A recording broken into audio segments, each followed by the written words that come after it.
L'ennemi a été repoussé par les troupes britanniques et françaises en retraite. Il a été si durement traité qu'il n'a pas sérieusement urgé leur départ. La Royal Air Force a engagé la majeure partie de la force aérienne allemande et lui a infligé des pertes d'au moins 4 pour 1. La marine, utilisant presque 1000 vaisseaux de différents types, a transporté plus de 335 000 hommes, français et britanniques, hors des mâchoires de la mort et de la honte, vers leur terre natale et vers la tâche qui les attend immédiatement. Nous devons être très prudents de ne pas associer à cette délivrance les attributs de la victoire. Les guerres ne sont pas gagnées par des évacuations, mais il y a malgré tout une victoire dans cette délivrance qui doit être soulignée. Elle a été gagnée par l'armée de l'air. Plusieurs de nos soldats, sur le chemin du retour, n'ont pas vu l'armée de l'air au travail. Ils ont seulement vu les bombardiers qui ont échappé à leur attaque protectrice. Ils sous-estiment leur accomplissement. J'en ai beaucoup entendu parler et c'est pourquoi je vais faire une parenthèse pour prendre le temps de vous en parler. Cela a été une grande épreuve de force entre les armées de l'air britanniques et allemandes. Pouvez-vous concevoir un meilleur objectif pour les Allemands dans les airs que de rendre l'évacuation de ces plages impossible et de couler tous ces bateaux ainsi présents, presque au nombre de milliers? Aurait-il pu y avoir un objectif militaire aussi important et aussi significatif pour la guerre que ceci? Ils y ont travaillé fort, ils se sont fait battre, ils ont été frustrés dans leurs tâches. Nous avons ramené l'armée et ils ont payé quadruple pour chaque perte qu'ils nous ont infligée. De très grandes formations d'aéronefs allemands, et nous savons qu'ils sont d'une race très brave, ont fait demi-tour à plusieurs reprises face aux attaques de la Royal Air Force. 4 fois moins nombreux qu'eux et se sont dispersés dans de différentes directions. 12 aéronefs ont été chassés par seulement 2. Un aéronef a été poussé à l'eau et détruit par la simple charge d'un aéronef britannique qui n'avait plus de munitions. Tous nos types d'aéronefs, les Hurricanes, les Spitfire et les nouveaux Defiant, et tous nos pilotes ont prouvé leur supériorité envers ceux qu'ils ont confrontés. Quand nous considérons comme notre avantage à défendre l'espace aérien au-dessus de cette île serait plus important contre une attaque outre-mer, je dois te dire que je trouve dans ces faits une base sûre sur laquelle peut reposer des pensées pratiques et rassurantes. Je vais payer mon tribut à ces jeunes aviateurs. Je vais rendre hommage à ces jeunes aviateurs.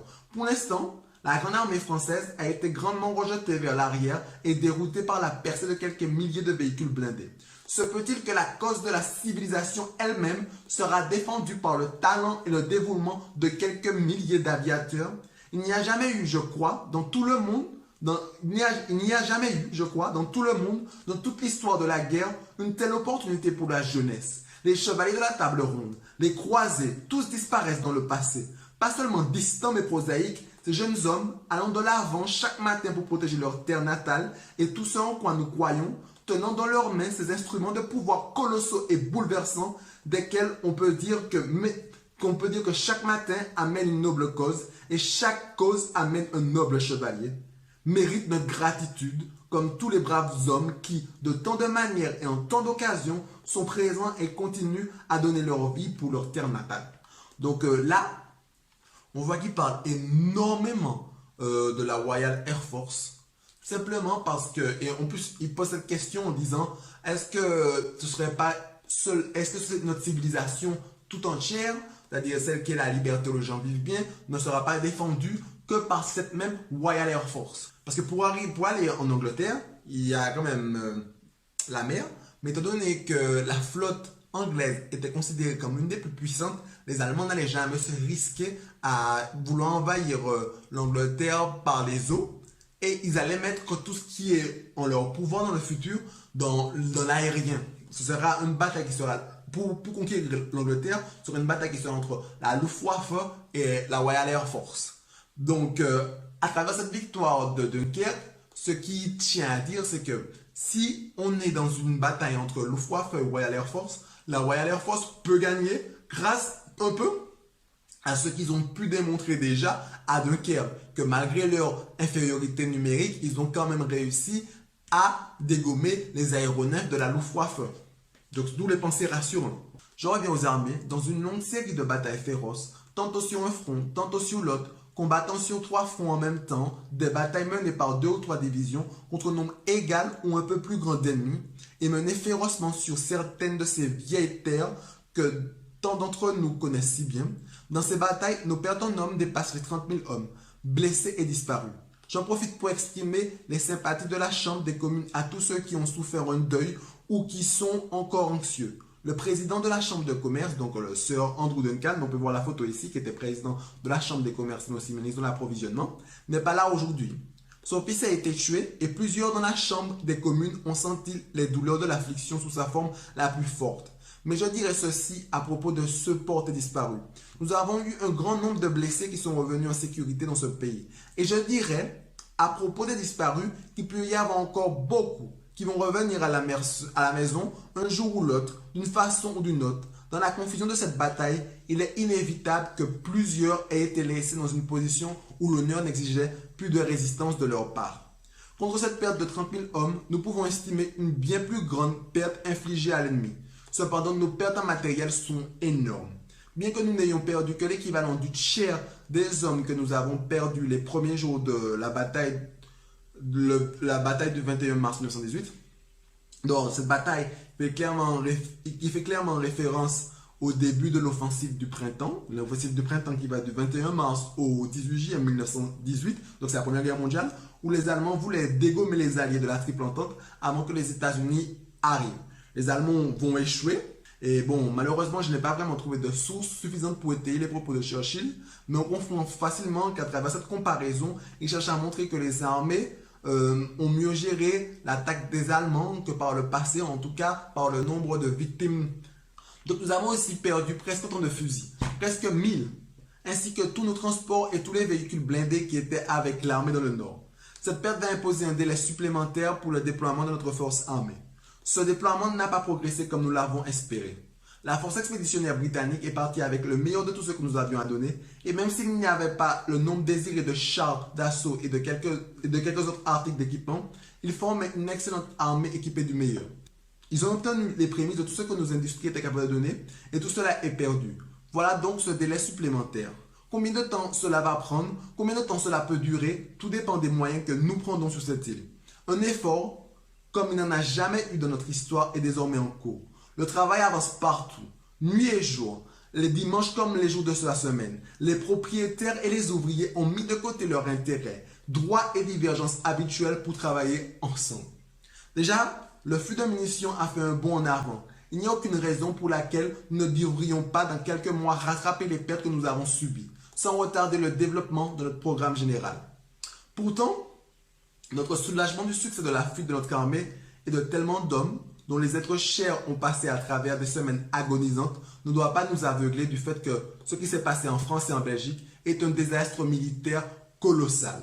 L'armée française a été affaiblie, l'armée belge a été anéantie. Une grande partie des lignes fortifiées sur lesquelles nos espoirs reposaient sont détruites. Plusieurs districts miniers et d'usines importantes sont passés aux mains de l'ennemi, ainsi que l'ensemble des ports de la Manche, avec toutes les conséquences tragiques qui en découlent. Et nous devons nous attendre à recevoir à tout moment un autre coup, ici ou en France.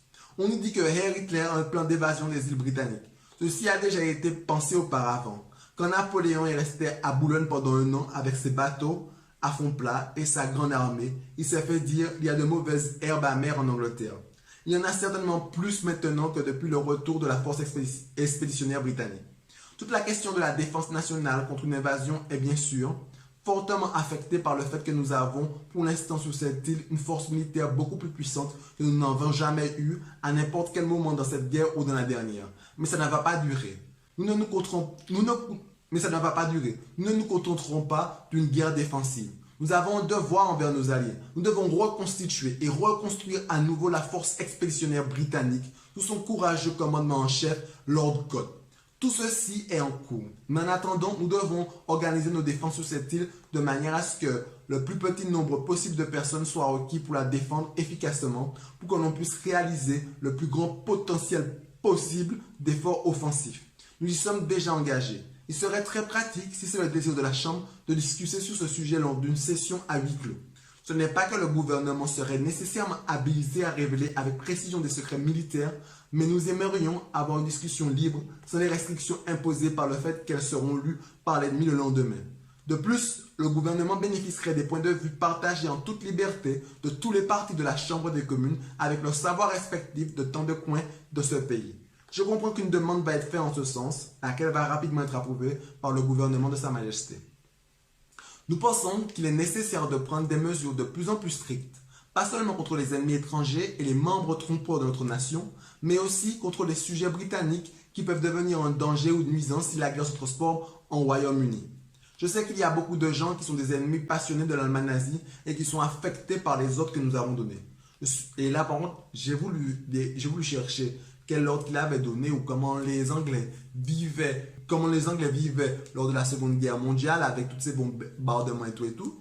J'ai pas vraiment vu quelle loi que Winston Churchill a mis sur les civils. Donc, si vous connaissez les lois, donc n'hésitez pas à me le dire dans les commentaires, m'envoyer des articles. Donc, je suis profondément désolé pour eux. Mais nous ne pouvons pas à ce moment et sous cette pression établir toutes les distinctions que nous aimerions faire. Si des parachutages étaient effectués et que des combats féroces s'en suivaient, ces pauvres gens seraient beaucoup mieux hors du chemin. Pour leur propre bien ainsi que pour le nôtre, il y a cependant une autre sorte de gens pour laquelle je ne ressens aucune sympathie. Le Parlement nous a donné les pouvoirs pour faire cesser d'une main ferme les activités de la cinquième colonne. Donc la cinquième colonne, en gros, sont les partisans cachés dans un État ou organisation hostile à cet État. Ici, la cinquième colonne, clairement, peut désigner des partisans du Troisième Reich au Royaume-Uni, ou cela peut désigner aussi des agents secrets allemands, en tout cas des adhérents à l'idéologie nazie en propre. Nous allons utiliser ce pouvoir soumis à la supervision et la correction de la Chambre, sans la moindre hésitation jusqu'à ce que nous soyons satisfaits. Et plus que satisfaits, que cette malice en notre sein soit bel et bien éradiquée.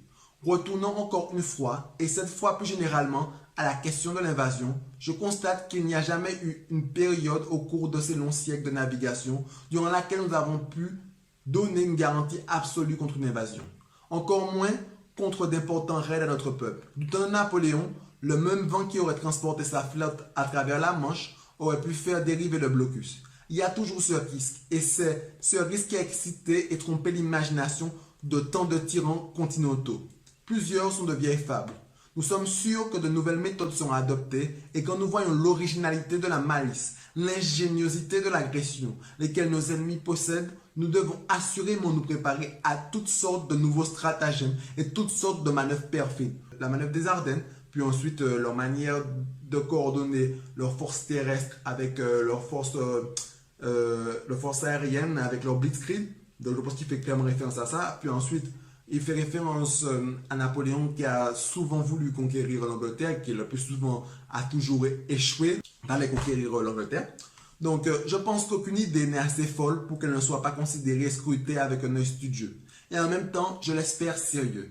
Nous ne devons jamais oublier les menaces sérieuses des forces marines et aériennes qui peuvent être exercées de manière ciblée. J'ai moi-même une confiance absolue que si tous font leur devoir, si rien n'est négligé et que les meilleures dispositions sont prises comme il est fait en ce moment, que nous allons nous montrer une fois de plus capables de défendre notre île natale, de traverser la tempête de la guerre et de survivre à la menace de la tyrannie pendant des années si nécessaire.